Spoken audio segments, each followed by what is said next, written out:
welcome back to The River's Edge. Today, I'm going to be interviewing Christy Mattoon, who is the creator of Mind Rewire, where she teaches you how to reprogram your subconscious. And she also authored a book called Change, and it also tells you how to reprogram your subconscious and rewire your brain. Welcome, Christy. Thank you. Thank you. Happy to have you here. I'm so excited to learn about, so everyone can learn about what you do in your company.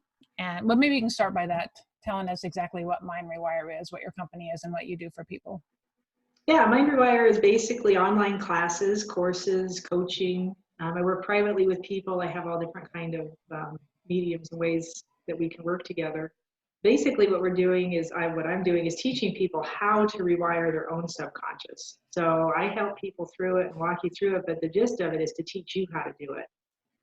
So I think being able to work through your own subconscious issues when they're happening is way more powerful than having an issue and fighting through it and going to see somebody once in a while. If you have the tools in your pocket to do what you need to do, subconscious stuff becomes a non-issue. Can we start from the beginning and just say, what is subconscious versus conscious? What is the subconscious brain? Subconscious brain, we're talking about brain space, is basically the neural things that you've stored over your lifetime, and even, if you believe in past lives from other lives, right? So it's stuff that's been stored. You could consider it genetic knowledge, right? So genetics is stored knowledge. It's part of the subconscious programming. And in your mind, in your brain, the stuff that you've been taught, the things that you've witnessed, things that you've watched, all the stuff from school, things that you do repetitively. So somebody trying to learn a sport would become subconscious. Something that you do just automatically. Emotions, unfortunately, can become subconscious. And that's where people find big struggles. If you have an emotional turbulence that becomes subconscious, and all of a sudden your body and your mind are just giving you this information and you don't know why, this is where people run into what we call roadblocks. So what's an example where you would have a roadblock? Like if something happens and you get the same emotion every time, that is what you mean? Kind of thing. Yeah. So a good example would be, I'm going to use confusion as an example for an emotion. So the emotion of confusion creates just like, you don't know if you can do anything, right? Or you're just confused about what's going on around you. So in my own life, confusion was like the biggest emotion I think I understood. Everything to me was confusion. Everything for the longest time. And even when I started doing, and this is how it can trail you through your life, when I started trying to understand how to create these courses online for people, oh my gosh, computers were so confusing. It was crazy. Like the simplest of tasks, I would make it so hard because it's what my system knew how to do. And it was all programming. Oh yeah. And it was all programming from my childhood. So you could actually probably normally understand it pretty easily had you not had the programming that you made everything difficult and confusing. Right. And then once you know that, we go from subconscious to like, now I'm realizing this is hard and it's not hard. I'm making issues out of non-issues and I have no idea why. Now it's conscious. I know there's an issue. I know there's a problem. And a lot of people get hung up in this place too. They'll think that, okay, this is a subconscious issue, but then they'll sit there and detail for me what's going on. It's this, it came from here. Like they know that's not subconscious. That's a very conscious, like, you know what's happening. You seem pretty conscious with that. Yeah. And then, that's easy to attack, right? That's easy to come against because you do know all the information about it. So is it true that is it 6 or 7 years old, they say your subconscious is pretty much all programmed by then, your beliefs, your patterns, or is it an older age, do you think? Or do we even know? They say, science says 7 years old is about the time. And under 7, what it actually is that your mind is more like a sponge. So everything is over. It's almost like you're in a state of hypnosis. So it's your brainwave state is higher than what we operate at after 7 years old or as adults. Theta, right? You still have the capacity to change things. You still have the capacity to, learn something new and actually get it into your subconscious. It's just more of an effort after 7. From 0 to 7, you're just a sponge. right? So if things are really shoddy in your house, or you live in a place that's super aggravated, or, you know, you have a mom that just has issues and you grow up under this, you know, narcissism's a good one. I hear from people who live under the guise of narcissism all the time. And it's just tough because they grew up watching those patterns. That's where my confusion came from. Nothing made sense because I watched a narcissistic mother programming these different children, and every single one of us had different information. It was What a about wild thing. that? Is wild that you can live in the same household, grow up together, and be so different. Oh yeah. Because that's what your perception is, right? Yes. Yeah. Right. And how much does genetics play a role in that? Like, rather than not how you're growing up, but you're just born into it before you even are born. You already are predisposition for certain behaviors or programming. Well, and I think that happens a lot. So there was an experiment done, and I'm going to say it was a while ago because I remember hearing about it a while ago, and it was done on mice. And these mice, they stuck into this cage, and they had this little maze they had to go through to get to food. They had to do a certain thing to get to the food, kind of idea. And one of the things that they were doing was giving them the smell of cherry blossom. So they put the mice in the thing, and they had to follow the scent of the cherry blossoms, and then they would get all this food. And they came to understand that when they smelled cherry blossoms, if you followed the trail, you would get to this, you know, pot of food. And so they would get all excited when they smelled the cherry blossoms, and they would go scampering off to the food. Well, then they mated them, right? They mated the female mice with male mice. Both had the cherry blossom experience. So they both knew it. And these babies were born, and they put the smell of cherry blossoms in, and guess what happened? They got all excited. No, they got all excited, and they went running towards the food. Pre-programmed into the system, right? It's kind of a genetic idea. Over time, what happened was they mated some of these babies with mates that didn't have the cherry blossom experience. And then the cherry blossoms they would put the smell in there. Some of the babies would get excited, some wouldn't. So some knew the patterning, some didn't. So it was, yeah, because it's... Yeah, half and half. And then over time, I think it was within 4 generations, it had totally washed out of the system. It may have been 4 or 7 generations. So, I mean, weird things can get stuck into the genetics of a person and become a subconscious type issue. And it's really different programming. It's in a different level, but it's still the same kind of idea. And you can still change it. You can override some of those things. I think it's Dr. Bruce Lipton I heard saying that truly only 1% or less than 1%, if you're talking disease patterns, 1%, less than 1% is truly genetic. The rest are environmental. Oh, I hadn't heard that. Yeah, even though it gets programmed into your system because you think that's the way it's going to happen, I believe that's the way we have been programmed by Western medicine, by the big pharma companies. You have been programmed to think that by a certain age, you're going to have one of 3 diseases. You're either going to get cancer, diabetes, or something else. Pick one, right? So, and then if you're in a certain age group, we've been programmed to believe that in this certain age group, these certain things will happen, and you will start aging even more rapidly, right? So after 50 is a good one for that, right? And it's just interesting. After 50, you age more rapidly. Yes, right? I've noticed that. What we're told, and it becomes part of your programming because it's what you believe. What would happen if you didn't believe it? I know. What if we believe we got younger and thinner as we got older? My guess is it's exactly what would happen. How can I program myself to want to eat greens all day? I would find a feeling. So it's all associated, right? So if I want to eat greens out all day, you could either do it by trying to force it down your own throat, which isn't going to work because you're going to have. It hasn't worked so far. No, you're going to have a bad feeling to it, right? Because you're going to try and eat the greens, you're going to get this bad feeling. Your brain logs the feeling first. The feeling will show back up next time you look at greens, and you're going to get this feeling like, oh gosh, I have to eat those again. Right? Yeah. So you have to find a feeling to it first. You have to find a feeling that actually feels good and use that feeling and then try to associate it to eating greens all day long. So I would take the feeling of this river behind you, which I'm absolutely in love with. And I would sit, oh, the ocean, it's beautiful. And I would sit there feeling that, and I would try and find the energy to it, and then I would eat my greens. Now, if you did nothing else, you could over time, probably 30 days, because that's how long it takes to program a habit.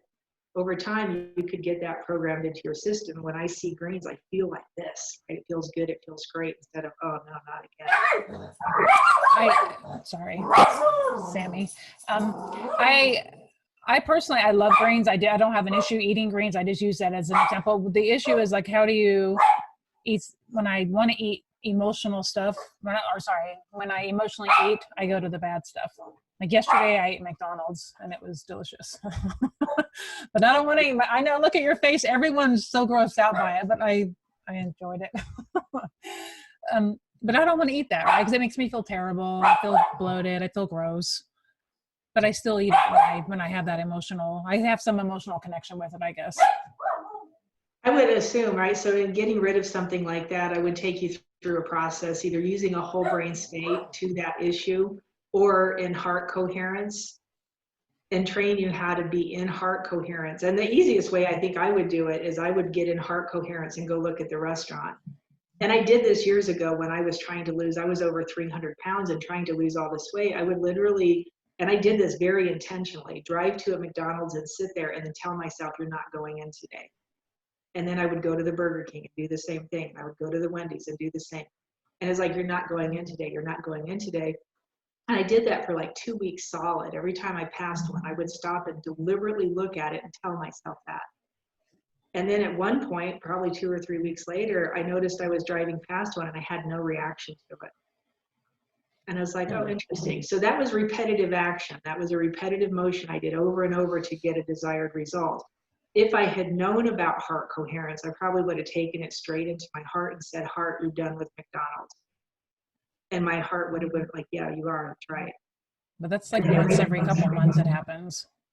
Yeah, I would take it to my heart. I would put myself in a heart coherent state and then talk to my heart, or the way I would verbalize it is I talk to my spirit, because that's where spirit resides. And then you're reprogramming your beliefs about eating McDonald's. Is that what's happening? Yeah, and so your heart's connected to your brain, right? Your heart sends signals to your brain about whatever is going on. And if you're putting something positive in it, it takes intention, very intentionally putting a positive something in your heart, your brain's going to get the information too. And if you use both, I'm using thought form, I'm using talking to my spirit, and I'm using a high level of feeling, right? So in that space, you're going to get compassion, gratitude, love, peace, joy. You're going to get attributes of the spirit, because that's what's there. And in those high level of feelings, I come back around and I look at McDonald's, and all of a sudden I just feel peace. And I'm like, I don't need that. What if it's not? So I just use McDonald's as an example because I ate there yesterday, but it could be anything. It doesn't matter. So you don't focus on McDonald's, right? You focus on. I focus on my peace. Right. I don't even focus on a healthy body. I focus on the peace, because it's the level of emotion, the chemicals that it gives you inside your system are what end up healing the body, right? So on a physiological level, if I'm trying to break that pattern of eating McDonald's because it makes me feel crappy, and I go focusing on, I don't want to eat this, it's the first thing you're going to want. And then go ahead. I was saying, so then if you say, okay, well, I'm not going to focus on not eating it anymore, I'm just going to notice it when it shows up, and I'm going to put it in my heart space, and I'm going to go straight into gratitude. So when the emotion comes up, or the trigger, whatever it is that makes you want to eat, is when you just go into the heart and gratitude space. Your heart space, and go straight into gratitude. And then just stay there. You have to just hang in there through it. You know, sometimes I just need to eat something to take the edge off. If I'm feeling like I just don't want to, I don't know what it is. I don't go into the why and how, why am I feeling this? What is it? I'll just eat a little something, and I'll be like, okay, now what's going on? Chill out, take some deep breaths. And so maybe instead of doing that, go into coherence first, and then try and put that into your system. Because if I'm coherent, if I'm truly coherent, I'm not going to want to put something in my body that's going to hurt it. Right. But really, you have I wasn't to get coherent there. Yesterday. You have to be coherent first. Yeah, and it's practice. It's literally a practice of getting there and staying there and recognizing when you are and recognizing when you're not. You have to practice. Right. And you have to be, so do you have well, I guess the clients that would come to you would already have some level of self-awareness, right? That there's an issue. Most of them do. Some of them don't. I have a young man right now and I'm actually really struggling even getting hold of him, who literally thinks his spirit left his body. He had a very traumatic incident, and everybody where he's at is just telling him, "You've lost your mind. You're just insane." And I'm like, I don't think you are. I think you had a huge traumatic incident. There's like something really massive went on, and it totally knocked him out of coherence. I think it knocked him out of his own body. Right. So he's not able to call you back right now. So he's processing whatever he's going through. I don't know. I think he's just struggling in general, and so it's hard. We keep missing each other. It's really weird. I'm just like, okay.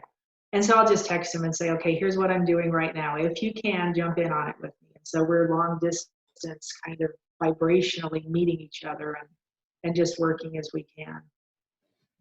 Right. So if someone is struggling in life, they have certain beliefs about life is hard, it's really hard to make money, whatever it is, it doesn't serve them, and they don't do any of the reprogramming of the subconscious, then they just spend their lives fighting that belief all the time, or life is more difficult than it needs to be. Is that accurate?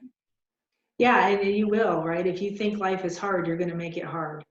And then you're going to do things that make it hard. So it's going to pull everything towards you, that vibration. And what I go looking for is literally the vibration of it. What does the vibration feel like? Can you find that vibration that gives you that feeling that, oh, this is about to get hard? I'm in a situation right now that's just really bizarre. In my head, I'm just like, what on earth is going on? And that's what I'm doing, is looking for the vibration of it. It's involved legal people at this point. We've got lawyers involved. And I'm just sitting back going, okay, compassion feels like this. This feels like this. I'm like, how weird. Like, what is in me? I asked my husband this morning, what is in me vibrationally that I keep attracting this kind of stuff? And how do you find that out? I just feel for it. I will sit down and go, okay, it feels like this. Where is it inside my body? Outside, right? It feels a certain way. And then I go searching through the inside of me and I'm like, oh, because you can find it. If you're aware of what it feels like, you're going to go through your body. And most people I work with are able to figure, they'll stop someone and be like, well, there's something weird like over my liver or they'll start telling you body parts. Like over here, it just feels really strange. We'll do a little work surrounding that area. And then all of a sudden they're like, oh, that feels way different. And then they can, in their heart, find compassion or find gratitude, where before they might not have been able to feel it so strongly. So you would put the focus on, if it was over my liver, to put the energy and focus over your liver and get in the heart space? Not the energy. I would just focus on, okay, if that's where you're feeling it, now let's go. I'm going to find coherence and compassion in myself. Mine is a huge compassion focus right now. I'm going to find compassion in myself. If I'm working with somebody, I'm sending that level of compassion. And we're just, until their feeling changes to whatever they're noticing. If they are trying to get heart coherent, I'm sending it straight to their heart and then letting their body help their body process whatever it is going on. So usually once you're heart coherent, the pathways in the brain start releasing relatively quickly. So what if you have an injury? Like I pulled a muscle in my back, from my lower back to my groin a few weeks ago, and it's extremely painful. And like something like that, I don't know how I did it. I have no idea. I just know I'm in pain. Like, what do you try to go in and figure out the energy of that pain in your body? Yeah, and it's not hard to figure out because you can feel it. You know what that pain it's very feels obvious. Like, right? Yeah. And so that's what most people focus on then. They focus on that level of pain. And what heart coherence will do for you is, instead of being in that level of pain, you come back into your heart and you just sit in, and I'm going to just say compassion again, whatever shows up for you, right? The level of vibration itself will conquer whatever's going on, but you have to be able to retrain. And this is where some people get super stuck. Retrain your brain well enough that you can just focus on compassion or peace or joy or whatever it is, without, like, the world doesn't have to stop. It's not going to. Most people think if I focus on compassion, everything around me is going to stop. Probably not. The world will keep happening, right? You're going to injure your back again. The thing's going to happen. It's going to be less likely the more coherent you stay. But until you can get into this place where you can stay coherent pretty much all the time, and that's, I mean, I'm just a really good example of this right now. Staying in levels of coherence is changing the situation like moment by moment. It's just interesting. Oh, wow.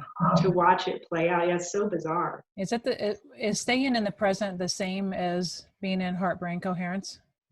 I don't believe you can be in the present moment without being coherent. Because if you're in the present, it's the same. Yeah, if you're in your brain, you are in polarity, right? Yes, no, do, don't, can, can't, should, shouldn't. If you're in here thinking about whatever's going on, trying to find an answer, you're going to go into the struggle. You're actually looking for what does Abraham Hicks calls it, the difference in the, oh, what is the word I'm looking for? Not the vortex, the polarity, the different, I don't know. No, when you can feel it, you know, when it's bad, or when you can feel it when it's good, the difference between the two.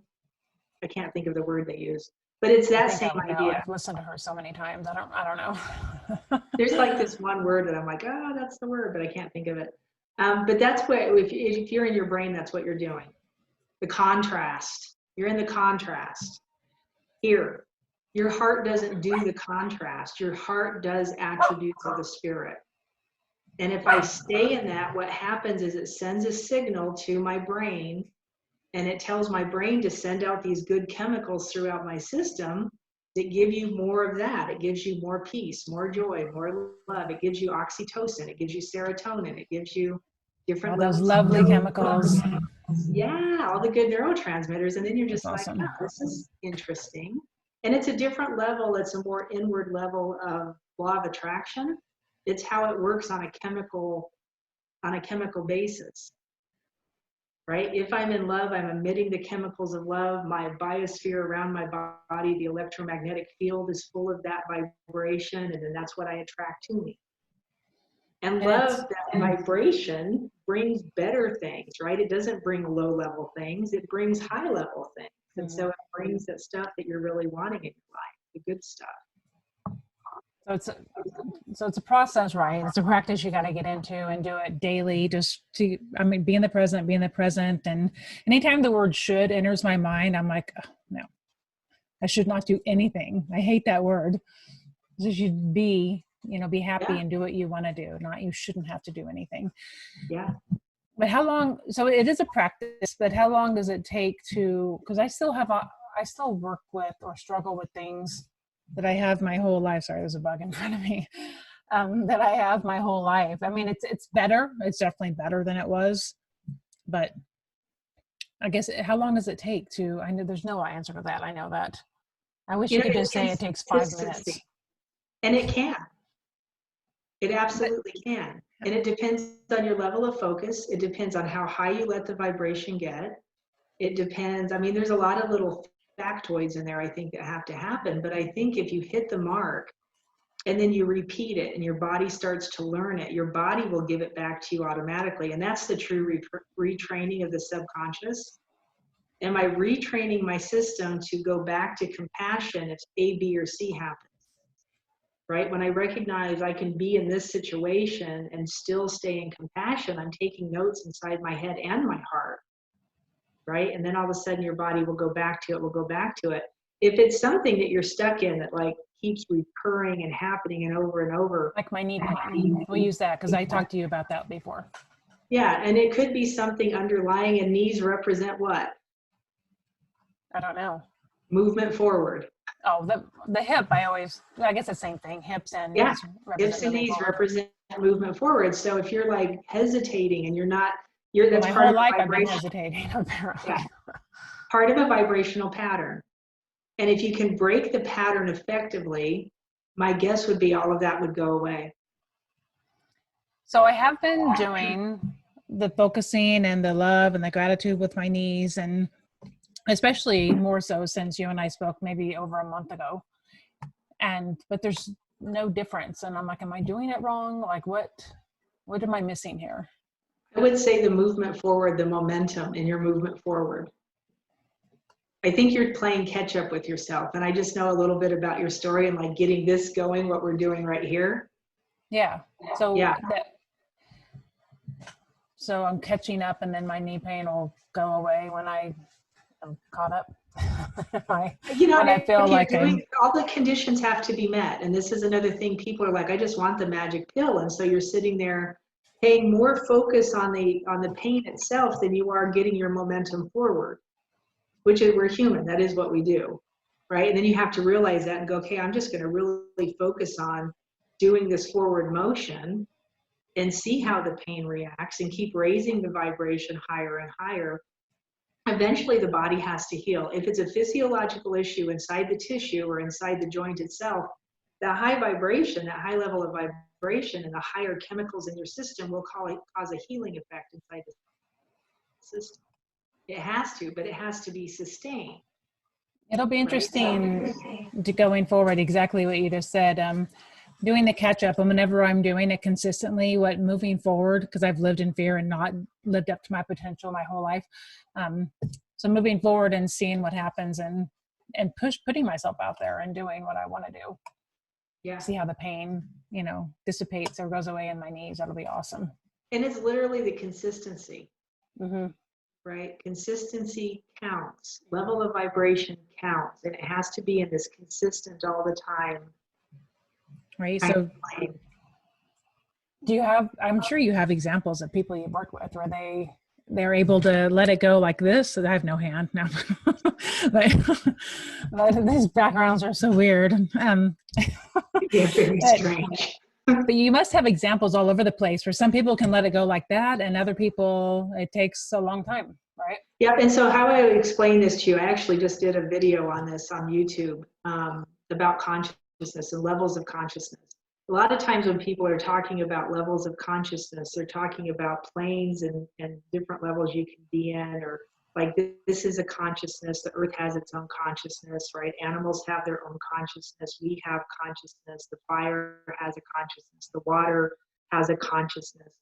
The level of consciousness that you're at any given time will make a difference, right? So my level of understanding, your base of knowledge makes a difference here.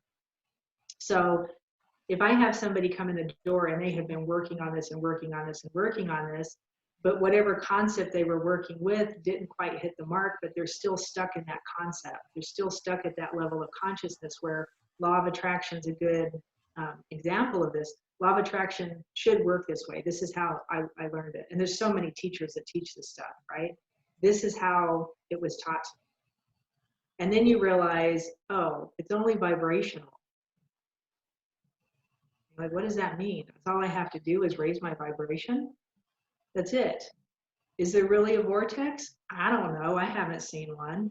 Well, when she says vortex, I just take that to mean that you are being in the present in heart brain coherence. That is the vortex. And it might be. I have no idea. I get all kinds of weird visuals with that one, and I'm just like, huh. But what I found out is vortex or no vortex, the heart brain coherence, it's that level of vibration. Mm-hmm. Right? And if the vibration itself meets the mark on whatever it is you're looking for, if it's an identical match, all of a sudden it's just there, nothing else needed. People who are trying to solve physiological issues, you have to raise your vibration to such a state. Your pineal gland has to activate because that's where the emergence of a lot of these chemicals come from. So on a physiological side of it, you have to meet the physiology with that energy side. And that's where a lot of us get lost too, is we don't understand the convergence between the physiological and that energy part of us. And if you can raise that up high enough and become that energy part and less the physical part, rise above it, the changes happen way faster. Now all of a sudden it's not an issue. I can just look at the thing like a vibration and turn it into the higher vibration and just be like, okay, that's what that is now. And then all of a sudden the pain is gone. But if you're not there in your own level of consciousness, right now you're working your way up the ladder of consciousness going, okay, I get that. And you might get it cognitively, but you're not actively doing it in such a way that it's creating the actual vibration. Does that make sense? Mm-hmm. The level of consciousness. How does that work with soul contracts? Do you believe that each of our souls have a contract and we come in here and we agree to experience certain things? We have free will and we can do whatever we want, but there's certain things we want to experience in this life. So we're going to be blocked from having certain abundance in areas because you need to go through these contracts you've agreed to beforehand. Do you believe in that? Or you're like, no, it's none of that's true? I don't know that none of it's true. I think we make contracts when we're here with ourselves. And I think maybe in past lives you made a contract over something. I've heard so many different ways this is told at this point. It depends on the teaching you're listening to. You know, from biblical kind of understanding that this is the way this stuff works, to recognizing that the Bible, the original Torah portion, was written in a code. And then you have to understand the code, and the code's vibrational. And then you're like, wait a minute, what? So what were they really talking about? It's nothing that you read. It's totally different than what it says. And then you go take it back a step. Like, who was before that? The Gnostics, and they teach it totally different. There's a whole different idea to it, but there's more information on that vibrational aspect, right? And then you go, well, who was before that? And you start talking about the Essenes, and you go before that, like, and it's all this like pathway through it. And then somebody says something like, oh, well, you made a contract. And the bus stop theory, I totally don't buy the bus stop theory anymore. Oh, I don't even know what that is. Yeah, you're at the bus stop kind of idea, and everybody's hanging out, and they're like, hey, I'm going to come down with you, and we're going to do this thing so you get your lesson.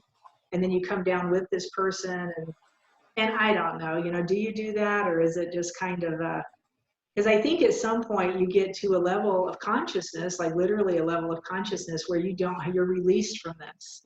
And you realize you can do whatever you want. If you want to clear something, you clear it. Or not clear is not the right word, I suppose. You get in heart, brain coherence, and you rise above all that other stuff. Yeah. Is that accurate? Yeah, because then you're not in the same dimension, right? Yeah, if you believe that I can't do this because there's a soul. I guess my mind goes there when I'm not achieving what I want. I go into, am I being blocked somehow? But it's really, I'm just not there yet. And I would just say, raise your vibration. Right. So if there's a block, you raise your vibration. If the block is down here and I'm down here with it, it's such common sense. Yeah, I'm going to fight with the block. And then all of a sudden, if I say, okay, I'm done with the block, I get it. This is not helping me anymore. That's usually what my face looks like when I do that. And I go, okay, I'm going to raise my vibration. And now I'm going to be up here, and I'm going to say, okay, what does this feel like? There's this undertow. I always call it an undertow that you'll feel of this. And it draws you back in. And when you've effectively stayed here for what I'm going to say is a period of time, even though I don't believe time is relative either, if you stayed here for a period, all of a sudden this just dissipates. It goes away because now this is my solid foundation instead of this having anything to do with it. But that level of vibration is going to either make you or break you. And if this undertow is still under there and you still feel it, I would do work on it. I would take it into my heart. I would be like, Spirit, look at this. What is this? What do I need to do with it? Help me conquer this one, right? I take it and take it even deeper. I go looking for, spirits at this point that I know will talk to me. Yeshua is one of those. John the Baptist is one. I call out to him, like, show me how to fix this. I went to Yeshua one night. I had the craziest experience, and I'm like, okay, I'm done. Teach me compassion. Because I figured if I don't understand compassion, I can't understand anything. Like, teach me compassion. What does it mean to be in that kind of compassion? And it was such a high vibration. I can't even explain it. And I'm just like, oh, I'm just going to stay in this like forever. I'm going to stay in this. And then things will show up and happen. And I'm like, oh, and I say it literally like, oh, you're trying to rob my compassion. The incident, the issue, the thing has really nothing to do with me. But in my head, I'm like, you're not robbing my compassion. This is like the test. I'm going to stay in my compassion. Did I sign up to fight with these kind of people my whole life? I don't think so. I think I have this weird vibrational undertow that maybe came through genetics because of my mother or her mother, right? That vibrational undertow, and it lured me in just like it did them. And I was like, hey, wait a minute. I'm the fourth generation out. If it started with my mother's mother's mother, according to the mice experiment, that should be breaking loose anyway. Right? So there's less work to, and that could answer your question a little bit too. How long has it been in the system? How much work do I really have to do to get it out of the system? Well, by now I should be over it. The knee thing. and other things. But if it's truly your system giving you information and feedback about not moving forward, which is what you're alluding to, I would dive face first into moving forward. Be pain fine, be there, I'm here with you, let's just go. Right? Mhm. Let's move into this forward motion and see what happens and see how far it can take us. That's what I was with the hip thing and the back and the hip. I'm like, I know it's a fear of moving forward. I know it. I can feel it all day long. I guess the knees have been here for 30 or 20 years, I guess. So I'm not as sensitive to the pain, right? I'm so used to it. But it's like my body's like, well, if you're not going to listen to that, then we'll give you something to complain about.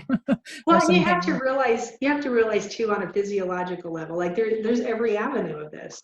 It's not just emotional, or it's not just, spiritual influence. There is a physiological aspect to us.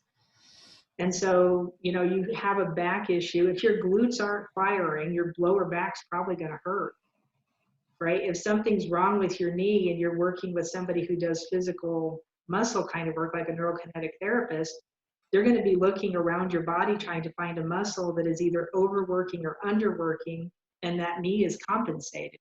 Yeah, I saw a craniosacral lady last week, and she was looking at my injury, or not injury, the pain. And she's like, you need to squeeze your butt in when you stand up, like really take the pressure off your back and use your hamstrings more. And then, of course, do tons of stretching. And it all interplays together. And then I would say momentum forward. How fast do you dive into that and actually do it so that it propels you forward through all of this? Because that's all part of it, right? You can't take it apart and say it's only this. It's never only this. Right? The food plays a role, the air plays a role, your spirituality plays a role, your belief system from your childhood plays a role, your mother's belief system from her childhood plays a role. Right? What you surround yourself, your environment, if it's highly negative or dysfunctional, that plays a role. Yeah, totally. And what's your advice for people right now with the COVID and everything going on and the fear that's running rampant in this world? Run. Oh my God. Straight into your heart and don't come back out. Right. Because there's, as you know, so many people are living in so much fear, and then the people losing their businesses, and it's really sad what's happening. It is, and it's a mess, I think. But I do believe if you stay in heart coherence, it will alter, the vibration itself will start to alter all of that.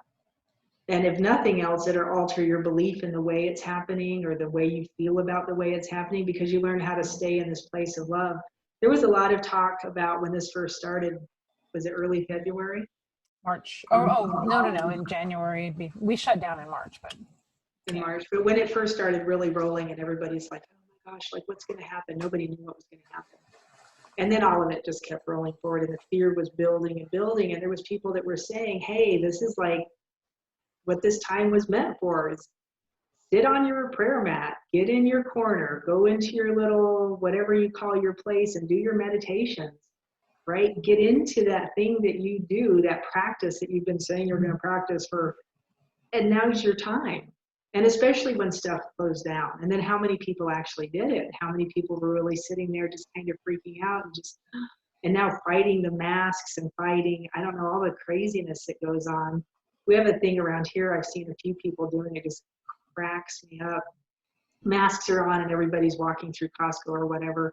And this one old dude I saw, I was dying. He would walk up and be 6 foot away. He was doing the social distancing, but he would pull his mask down and just smile. Yeah. I'm like, oh, I love you so much. So I pulled my mask down and smiled back. I'm like, oh, thank you so much for doing that. He goes, that's our new thing.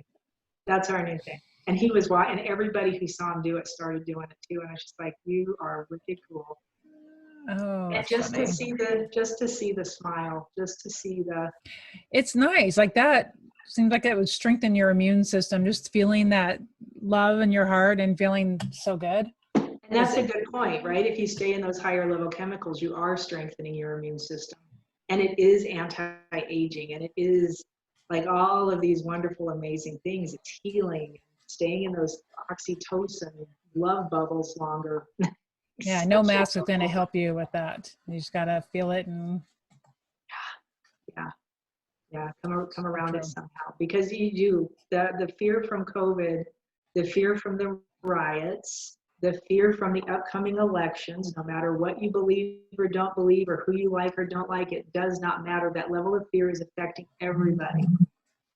And the longer we stay coherent, the longer more people will stay in oxytocin, and then a higher state of love, compassion, peace, gratitude, whatever it is you can get to in those higher level emotions, the faster some of this stuff will rectify, first of all, I believe, and also the better you'll walk out of it.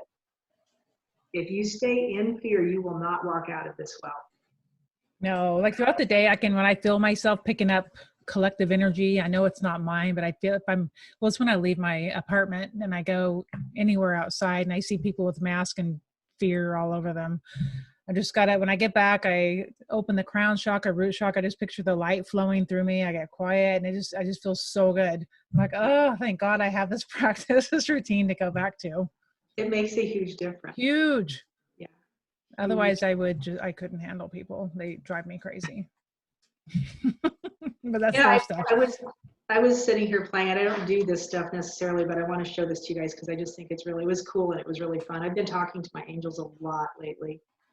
And I have these cards, but I don't normally do cards, but they're Archangel Michael cards. Oh. Somebody gave them to me years ago, and I was told, go pick up your cards. And do a reading for yourself, you mean? I guess, right? But it turned into for everybody. So the first card that showed up was this one. Decide to be happy now. Aw. Right? And that was the one you did when you did your own reading? Well, I don't know if it was for me or if it was everybody I showed these to so far was just like, oh, that's what I needed. I don't think it was just for me. And it actually is a little process if you go through every one of them. So the first one is decide. Fill in the blank. Maybe for you it's not happy. For me it's compassion. Decide to be compassionate now. It is a decision you have to make in order to get there. If you don't make the decision, it's not going to happen. That's right? So true, right. I probably do need more compassion with people. Yeah. So the next one, and whatever your emotion is, throw whatever you want into it. The next one is keep your eyes on your intended target. Keep your eyes on your intended target. Intention. Your targeted intention. Right? Same thing. Keep your eyes on, what does that mean? It means, because somebody said to me, well, if I decide to be happy and I can't, and then all of a sudden I'm sad, I'm going to focus on the sadness. My eyes go to the sadness and I get even sadder. And I'm like, that's not your targeted intention. This was your targeted intention. So you have to keep your eyes on that targeted intention 100% of the time. And people will tell you, well, that's impossible. No, it's not. It's a practice. You have to practice, right? So that's 2 steps right here. Here's the first step. Here's the second step. The third thing that showed up, which I thought was super funny, I was laughing as I pulled this one up, was honor and trust your feelings. That's a good one. I love that. I've learned so much over the past year how to trust myself. Well, and this is actually talking about this. Decide to honor and trust your feelings, right? So if my feeling is happy or if my feeling is compassion, I have to start honoring and trusting it. Right? Totally. So this is step 3. Step 1, step 2, step 3. And then my phone rang and I got totally sidetracked. So I set the phone down. And then when I came back and I looked down at the deck and I was just heard pick this card up, this was the next card. Lean on God and the angels for support. For support. Right? So if you're running into issues, if you're like, I can't find my happiness, go to your angel team. Ask, what does happiness feel like? That's how I found compassion. I kept asking, what does compassion feel like? Because I didn't know. Nobody ever modeled compassion for me. And then all of a sudden I had this overwhelming fear of compassion. I was just like, what? And even happiness. I was doing this with somebody the other day and their thing was happiness. And she was like, oh my gosh. Because she asked her angels. She asked, what does happiness feel like? And she just busted up laughing and couldn't stop laughing for the rest of the session. I love that. Like, I think you got an answer.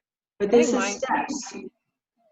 This is steps. Yeah. Step 1, step 2, step 3, step 4. You can't fail if you do this. It's pretty awesome. I'll have to write that in the notes of this video below. Okay. I'll have to get those from you.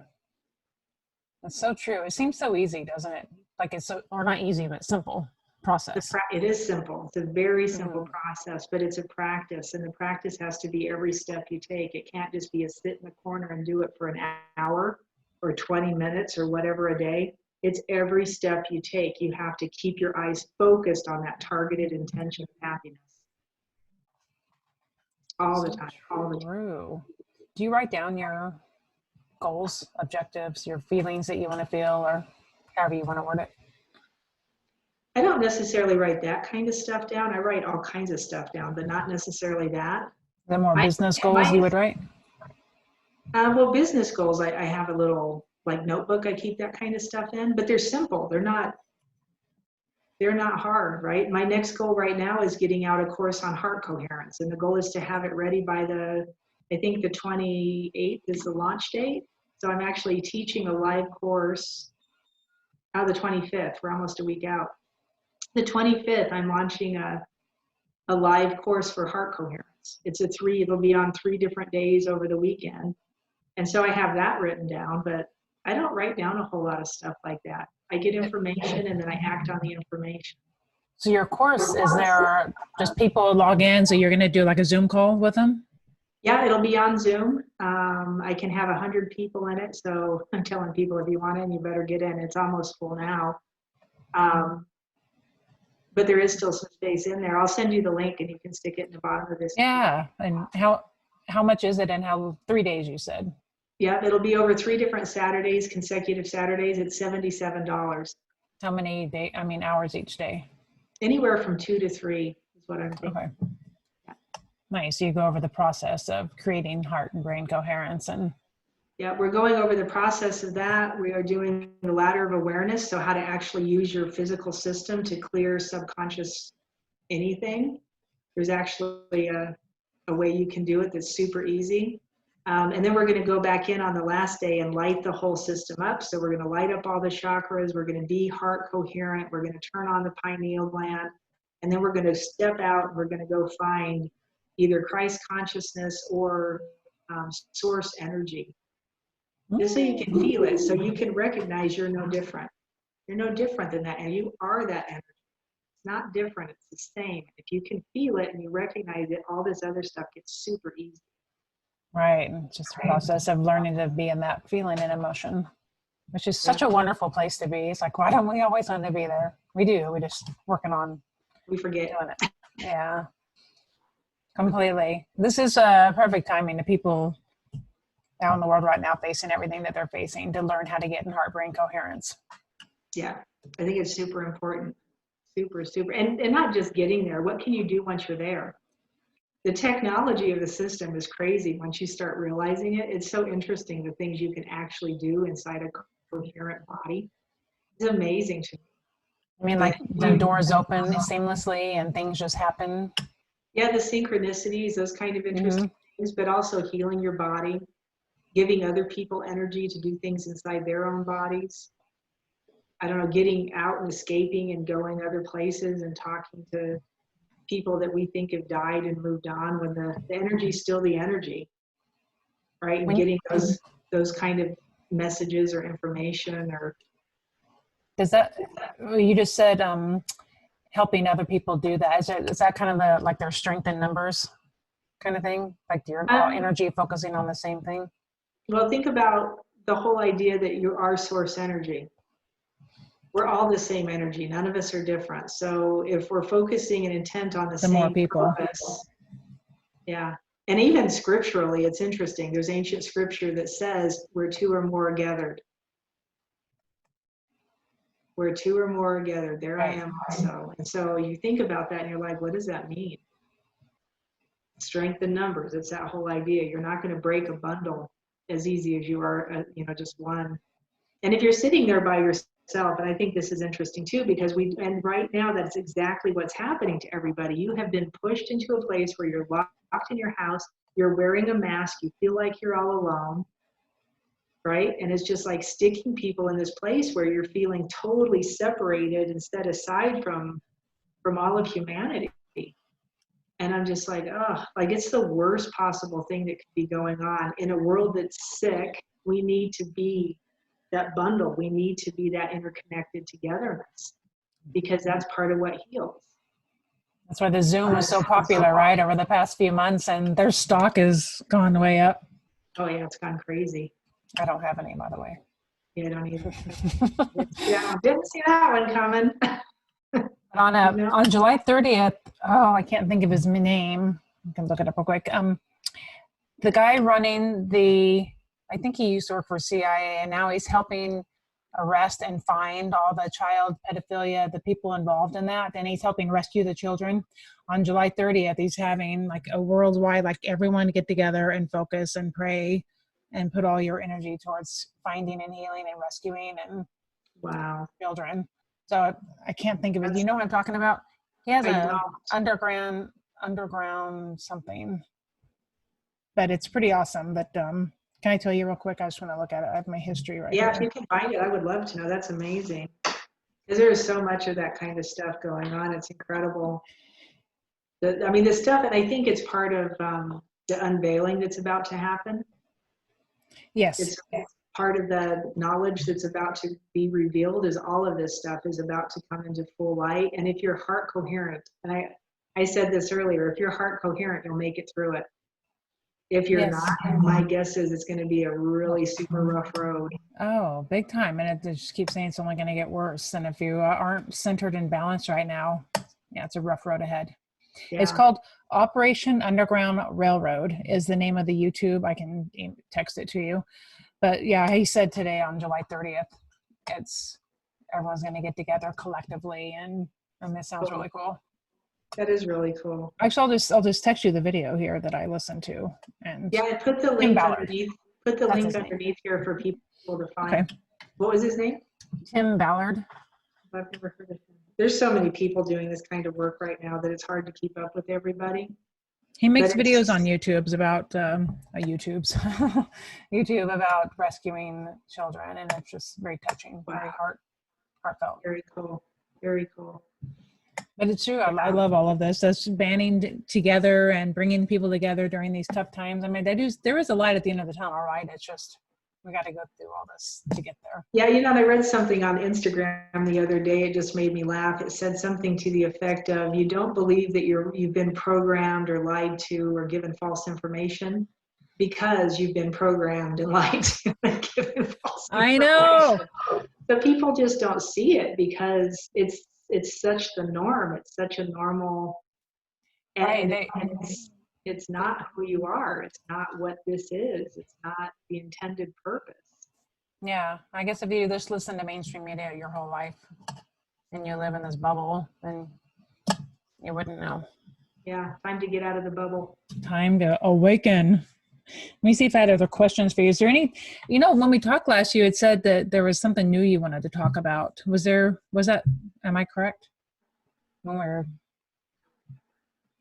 Did I say, did you write it down what it was? You didn't tell me. Just make something up. No, I'm just kidding.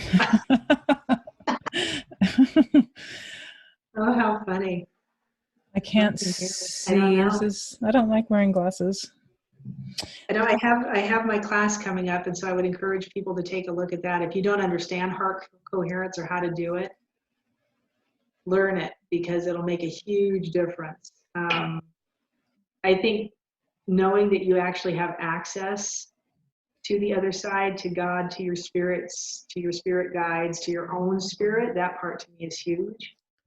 If you're not talking to your own spirit or trying to live this life through your own spirit, that makes a huge difference, is recognizing that part of you and then actively walking in that part of you, walking in that spirit. What if someone's never spoken to their spirit before? Like I have a friend who told me the other day, she's like, I've never tried to talk to my soul or spirit before. How do you do that? Well, I can walk you through a process that I take people through, and that's what I would tell people to do. It's takes up to 2 hours for me to get somebody totally through it. And what we're basically doing is desynchronizing energy of your life so we can actually get to your spirit. because there's so much piled up inside of you that keeps you away from it. That's the program, right? It's part of the programming that we were all brought into. And if we can start to take some of that apart, it's an easier road to get to that part of you that's the internal, eternal part is what I call it. And once you sit in that energy, most people recognize it instantly. They're just like, oh. And then we just like hang out there for a while. And then we walk you back forward with that spirit. We walk you back forward to however old you are in this period of time. And then integrate. And the goal is to remember, don't forget yourself, right? Don't forget that part of you. And then you start walking in, you get heart coherent, and that's where you keep meeting that spirit part of you.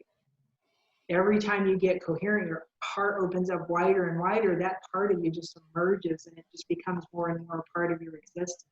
It's so huge. The powers that be, the powers that are supposedly controlling all of this and causing all this mayhem, have no authority over that. Right? They created the programming, they created all of this stuff. They have no authority over your spirit. They can cover it, they can hide it from you, they can make you think they stole it. But once you know what it is and you know where it is, and you can get your energy sphere operating around you and get all this, back up and running again, they got nothing. Right. You just gotta, once you learn the process of connecting, I mean, that's the basic right there. I can't imagine not being able to do that, because that keeps me grounded. And that's, I've been doing that for so long now. It's just, I can't imagine life without it. Yeah, I can't either. And years of right until, it's just like, oh, wow, it's that simple. That's all I needed.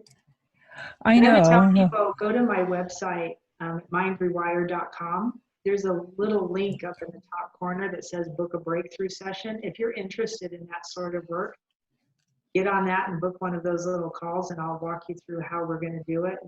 And get the ball rolling, and it's so much easier with doing it with another person, especially you're so good at it.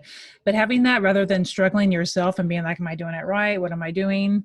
Like, just go work with you and get the ball rolling on that. And at least the part of meeting your spirit, because if you know a whole bunch of other stuff, just having that piece, a lot of people will tell me that's the piece I'm missing. Right? I did all this work, I did all that work, I did this thing, I did that thing. Like, what am I missing? And it's like, oh, let's go meet your spirit and see what happens. And all of a sudden, everything starts clicking. Oh, wow. Like, serious. That was the thing. I think that is the thing. Because once you understand that and you're truly engaging in your spirit on I want to say daily, like a minute by minute basis, it is who you are when you walk. Right? It changes everything. And it doesn't stop the mayhem. I hate to tell everybody this, the world will keep happening because there are people, everybody's at a different level of consciousness, right? So no matter what level of consciousness they're at, they're going to be there, but you're going to be at this different level of consciousness, and you'll be able to stay in compassion because you can see it differently. It looks different from up here than it looks from down here, right? If I'm down here looking at it, it looks totally different. If I'm up here looking at it from eyes of compassion, I can just be like, oh. Whew. Okay. And they'll be okay. We just all have to get it. We all have to keep doing it. What about these protesters? And because a lot of the spiritual people say, be neutral and observe, but don't engage in it, because you don't want to play in the matrix. You want to realize, you're the same thing analogy you just said, you're up here and you can view what's going on. But then the other people are like, well, no, I want to be active. I want to protest because I think this is wrong. And I want to make sure I'm going to fight against the new world order, or whatever you want to call it, the people that are the elite power that are in control. So how do you handle something like that? Well, it depends on what you want to do. It depends on your level of consciousness. So if I'm in a level of consciousness that says I need to protest, I need to get in the mix, I need to make sure people know this is wrong, that's your level of consciousness. If I'm at a level of consciousness that looks down and says none of this is real anyway, you guys are participating in something that is false and totally, it's not like it's the matrix. Yeah.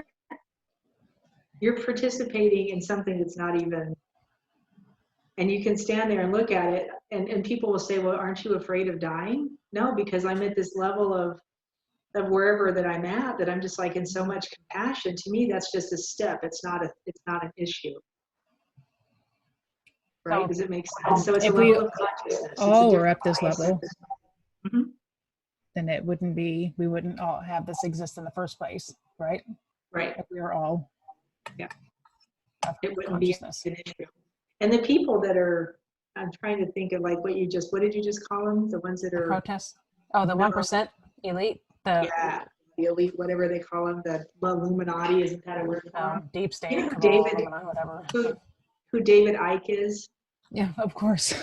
I love the work of this man. If you haven't read some of his stuff, the prices of his books are going through the roof right now. So His book's like that thick.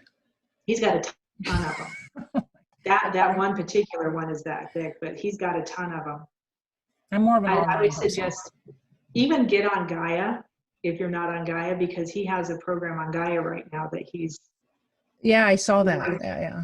And it's just super interesting. If you can understand what he's saying, or what people like him who are talking about this stuff are saying, it will actually level up your level of consciousness. Just by I get it. I really like him.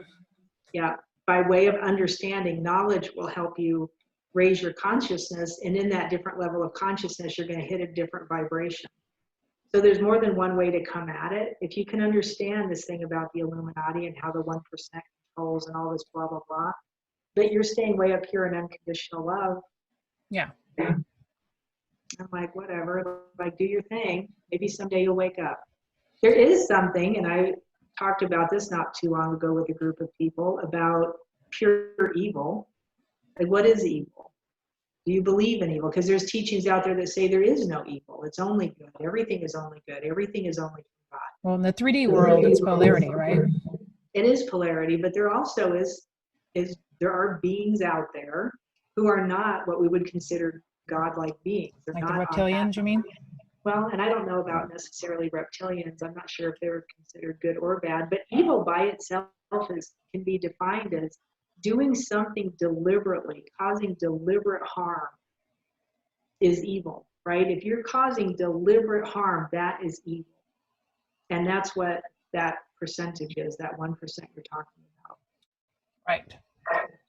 Because it's very deliberate. They're doing this, they have been doing it for thousands of years, very deliberate. Right. This is not anything new. But whenever I do catch myself getting caught up in it, and I'm like, oh, I just wish they'd arrest these people, and I wish something would happen, and blah, blah, blah. And I'm just like, is my daily life impacted by them? I'm creating that. It's like, I don't need to get so worked up over it. Be an observer and just like focus on Kelly. What does Kelly need to do? And even more than that, be an observer inside your heart space and do what your spirit needs Kelly to do. Because if I'm doing what you just said and I'm just being an observer and doing what Christy needs to do, all bets are off, right? 100% of the time. I don't know what will happen. But if I'm being an observer inside my heart space and I'm doing what spirit tells Christy to do, now I've got legs to stand on because I'm getting adequate information. I'm getting real-time information. Yep. Yeah, and there's no second guessing because it's not in polarity. It came from my heart. There is no polarity. Exactly. Yeah. That's why when I go to bed every night, I do the go quiet, do the breathing exercise, and just as a habit, and then first thing in the morning, and then throughout the day, just because I'm so aware now when it happens. I'm like, I'm going crazy. I can't buy into that. Oh, you know, I wanted to say also, I think it's so cool how science and spirituality have finally come together. People don't think spirituality is so, crazy and woo-woo. Like the work you do combines both of them, because now there's scientific proof of connecting of the higher self, of the concept or the universe, God and whatnot. And I love that because it's Dr. Joe's work and your work and Gregory, all those guys. And it's just interesting because people will still deny it. People will still just be like, you're kind of weird. And I'm like, that's fine. Like, and they'll come to me anyway and be like, okay, I can't get through this. Like, what do you, and I don't even have to tell them what we're doing, but they can all of a sudden get some freedom and shift, but they still don't want to know. That's a level of consciousness, right? So you got to meet them where they are. You just have to be there, meet people where they are. Stay in your higher level of consciousness, right? I have to stay here, but I still have to meet them wherever they're at. I can't just assume that they're going to shift way up here, and it probably ain't going to work that way, right? They're down here. You got to meet them where they are, especially if they don't believe in any of this. You have like no belief system that you're made out of energy, or understanding that the energy you are made out of can change and morph, and you can do different things. Hard to resonate with someone that You have such differing beliefs. You know, possibly. I think that's part of my training right now in compassion. I talked about, you know, how that's like my field of effort right now is all about compassion, and it opens that door up really wide, where it doesn't matter if you believe what I believe or not. If you're stuck and this will help, come on in. Oh yeah, you're out there helping all the people for sure. You have a great skill set, the ability to do that, which is pretty awesome. It's fun. It's fun. I was just gonna say something. I don't remember what it was now. Do you meditate? Whatever my version of that is, yeah. Every day. Because everyone's different, right? Just like mine is just. Go ahead. I would say I do walking meditations a lot. If I'm out walking, I'm in my heart, right? I'm gazing as the sun's out. I'm gazing into the sun. It's nice. Right? Trying to find the horizon line, and I'm walking across it's right here. the horizon. Yeah. I've been doing that ever since. Now let me get out of the way. I've been blocking the sun this whole time. You're blocking my sun. And that's literally like the perfect place, and even a little bit higher. You can gaze right into the sun. You know, it's funny to me, they told you for years, don't look at the sun, you'll go blind. But if it's at the horizon line, even a little bit higher, you can stare right into it, and it actually will help heal your body. It's the energy that you're made out of. I took this picture, by the way. Oh, did you really? Mm-hmm. Beautiful. It was in Capitola, Santa Cruz, somewhere. Very cool. Somewhere around here. But yeah, hopefully the science, well, I know it has been, the science and spirituality coming together has just been huge for people. I think the non-believers. Well, you know, and wherever they're at, I just keep going back to it. It's just a level of consciousness. Oh. And if we keep stepping up, everybody will keep stepping up. When someone wants to make a decision in their heart-brain coherence and they are struggling with it, they don't know, is this the right thing? How do I know if it's my mind telling me or if it's my heart? Because it could be so programmed for so many years to think that that's the right thing to do. How do you tell the difference? The litmus test is right, wrong, yes, no, can, can't, do, don't, should, shouldn't, will, won't. Right? All of those things. That's the litmus test. If I'm up here, I'm doing that. What if they think they want to? Then the answer is yes. There isn't. What if they've just been programmed this whole time and it's not really what they want, but they don't know. So listen to the question that you asked. You said, if you're in heart-brain coherence, if I'm in coherence, I'm in my heart. I mean, if you don't know if you are or not. If I ask the question in my heart, I will get a yes or a no. Yes, and it's very clear. I mean, that happens. I'm like, oh, this is so easy. That's how you know. That is the difference. If I'm in my brain, I go through all the stuff. And then I start trying to formulate. Yes. I try to start to figure it out. And then that's when you know, okay, that's the wrong answer. I just answered my own question. Right? Let's make sure everybody else gets it.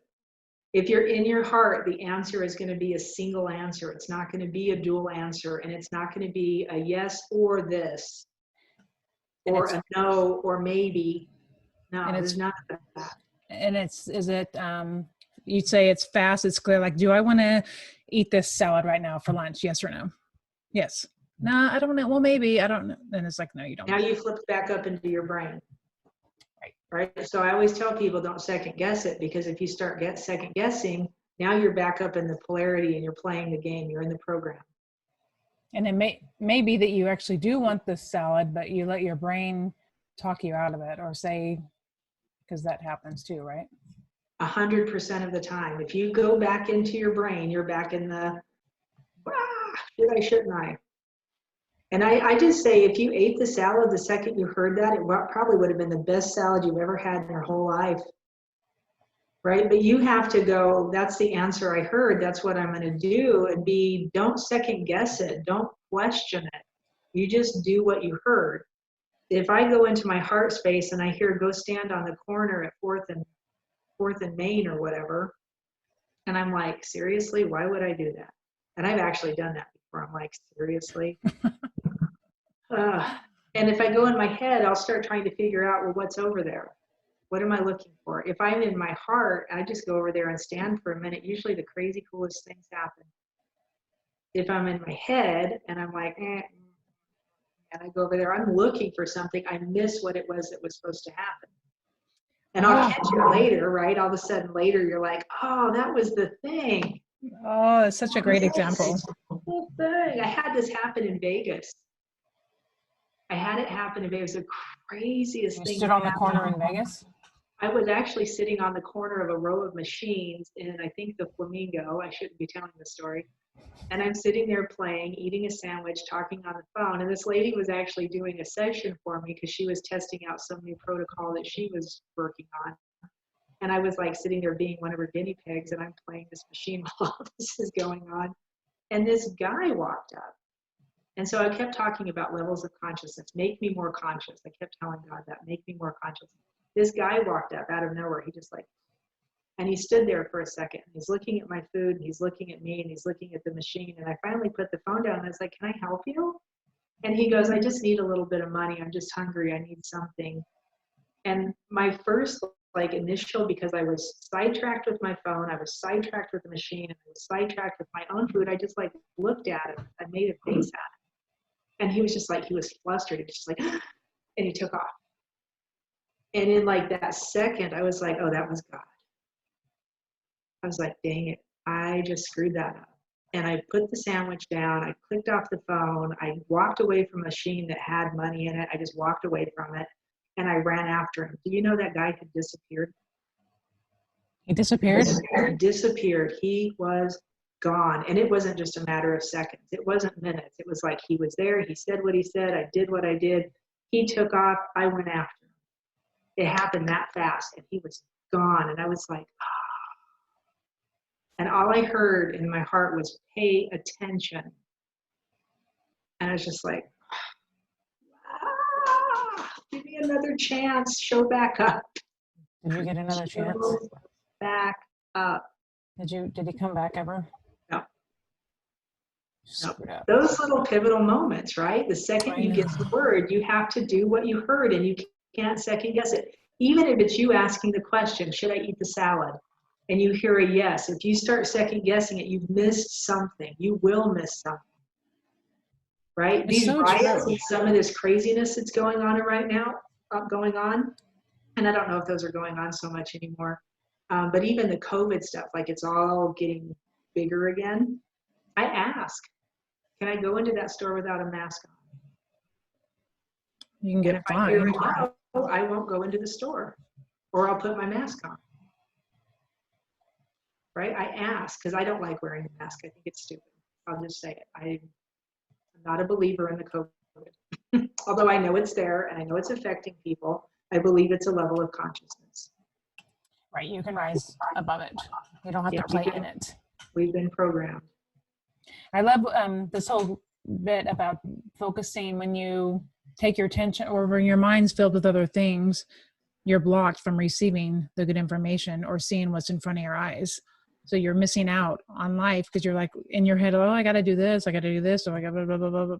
And it's like, just chill out and just let things come to you. Or be so aware that when it does walk up to you, you're not going to miss it. If I am doing, right, I'm sitting at the game and got my sandwich and talking to the healer on the phone, doing whatever we were doing, I don't even know, and God walks up, I just got to be aware. I have to be, right? I don't acknowledge it and be like, oh, this is awesome. I got to pay attention. Yeah. And I don't know. I still look at that and I'm just like, ugh. So now every time a person walks up, I'm like, God, is that you? I will ask, I'll put my hands on my heart and I'll ask, is that you? And I always, 100% of the time, hear a yes. I haven't yet heard a no. This lady walked up outside my apartment yesterday morning, and she looked a little scraggly. Maybe, I don't know if she was homeless or what it was, but it was like 6 a.m. I was out taking Sammy out, and she's just like, I've walked like 500 miles. I don't know how long I've been walking. I've been walking forever, and I can't find this road. And she's like, it's Tully Road. I'm like, oh, that's nowhere near here. That's, a good 25 minutes away. And I noticed myself, I wouldn't go near her because my guard went up immediately because I didn't know what she wanted. And then after she walked away, I said, there's a bus stop up the street. She's like, oh, okay, I'll go get on the bus. And I was like, why did I have that reaction? Like, I was scared to go up to her and talk to her. I didn't know what she was going to do. All she asked me is for directions. And I think she wanted a ride, but I didn't offer a ride. And then I felt bad. I'm like, should I have offered her a ride? Why did I act that way? So here's heart coherence in action. She walks up, goes straight into heart coherence. Is there something I'm supposed to do here? I hear a yes, and I stand there and participate. And I keep asking as she's telling her story and you're interacting. Get heart coherent, and then you'll find out real quick what is you're supposed to, do I give her bus money? Do I offer her a ride? And it'll be assorted things. There's a guy that used to live in the last city we lived in, I had a trolley he would pull with, like a dolly, packed up with his stuff. And like the distance this guy walked every day had to have been incredible. You'd see him all over town. And then at night, he would be heading back towards the main part of the city. And I saw him one day, and he was just standing there. And as people would pass by, he would kind of look, and then as I got closer, he kind of did his thing, and then he went like that. And I was like, so I pulled over. I'm like, okay, do I have something I'm supposed to do here? And I hear a yes. And I'm like, all right. I pull over. He couldn't talk. I've never tried to talk to him before. I've seen him everywhere. I never tried to talk to him. He couldn't talk. He just opened up this piece of paper and showed me an address. And I was like, oh, okay. So I put it in my phone, and I go grab his little trolley and open the Jeep, and I'm trying to like shove this like huge, it was craziness. I was like, oh my gosh. And get back in the Jeep, and he's still standing outside. So I push the door open for him, and he kind of motions on the seat. And I like asking my heart, am I supposed to do something? And I hear a no. And I just looked at him. I said, you're fine, get in. What I found out was he wanted something to put on the seat, so he didn't sit on the seat because he was so dirty. And I was like, oh wow, like you're just a sweetheart. Oh, yeah. I don't know how old, he's probably older than dirt. I have no idea how old this guy was. But I took him to his place and let him back out, and, whatever. And it was just interesting to me. It's like, it's those moments, I think, when you ask and you get the answer. If I had stood there and said, ooh, do I want this guy in my car? Like, he smells like, he clearly has not had a shower in a while, right? He's been out walking all over the place. Like, every time you see him, I would smell the same way, I'm sure. Right? But if I'm in here asking, I'm like this, going, ew. If I'm in here asking, I'm like, oh, what do I need to do? And it was totally a non-issue. It was like, it was interesting. I was like, oh, wow. I do think that's how it works. If I ask in here, my response to it will be different because the answer came from my heart, not my head. That's the difference. Yeah, I don't know if I was in my heart or head yesterday. I loosened up as I was talking to her, and then I just gave her directions, and she seemed fine with it. She's like, okay, cool, and walked away, and it ended up being fine. But I don't want to be the person that I go up and I'm like, oh, I can't talk to you. No, you're gonna hurt me. You're gonna do, like, just like you say, be in heart, brain, and understand what you need to do. Yeah, and I think as we're talking about this, some of the background that I'm hearing is make sure to mention, the idea of evil. We just talked about that. There will be people that you will come up to and ask that question, and you'll hear a no. I have not had that happen, but I am locked in a place where there's just inherently good people. I believe the city I live in right now is not a place where you're going to go find the kind of stuff that we've been talking about on the evil end of it. But if you're down there in those riots or you're participating in some of these big cities, you better be asking, is this somewhere I should be participating? And I would even get very specific and start asking, where do I need to stand to keep myself safe? Because if you don't know and you're up here going, man, I just want to go over there and start whooping up on those people like they are. Like, I don't even know, like it gets out of hand super fast and it's a mob mentality. So if you're heart coherent, my guess is you're probably not going to step into that. No, you're stuck in the brain at that point. Yeah. And you will hear walk away. There will be times where you're here, no, don't participate. So make sure you understand that. Just because I haven't heard it yet doesn't mean it doesn't exist. It will happen. All right. Well, I've thoroughly enjoyed our conversation. Too, you're always fun to talk to. Always, always.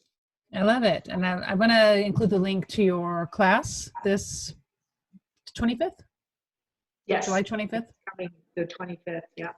And is your book on your website? It's available for download, right? It sure is. There's a button that says get your free PDF version or something. Yeah, just click on that and it'll shoot right over to you. Nice. And if someone does the top right of your website that says book a session, is that a half hour, 1 hour? You just choose whatever hour, what time you want, and how much? Nope. So the free one is 15 minutes, and we're just talking. You're giving me a bit of your storyline, so I can tell you if what I do I think can possibly help. If learning heart coherence is something that resonates, then we can talk a little bit more how we can work together. There's another button in that same area. It's the same button. It'll give you a different option where you can book a half-hour appointment for $75. And I tell people pick one topic, pick one issue, and we'll get heart coherent to that issue and do some really hardcore work on it in that 30 minutes. Oh, but nice. You have to come in with a concise this, right? Come in with what it is you want to work on, and we'll work on that specifically. Yeah, and they can talk about it with you during the 15-minute free one if they choose to start with that. Yeah, if they wanted to do it that way, absolutely. Yep. All right. Well, thank you very much, Christy. You're very welcome. It was fun. Thank you. And thank hope you you for have it. sharing the ocean. I know. Anytime. Come to my house anytime. I would love to. Love to. All right. I'll be chatting with you soon. All right. Thanks again. Bye. Bye-bye. Remember when you told me you believe in something and you said you're done pretending that fate